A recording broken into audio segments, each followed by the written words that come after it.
How to fix your account cannot be used in this location in your Netflix application.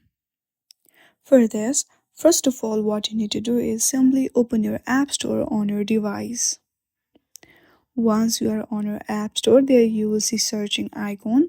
Simply hit on that and on the search bar search for Netflix and make sure that there is no any update button. If you see any update button, then simply hit on that and update your application. Once you do that, check if it works or not.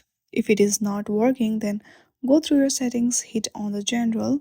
From there, go through the iPhone storage and search for Netflix. For here, you have to do offload app and reinstall your application and sign in to your account again. Once you follow all of this step, your problem will be solved. I hope you like this video. If you like this video, then please do not forget to like and subscribe to our channel. Thank you for watching.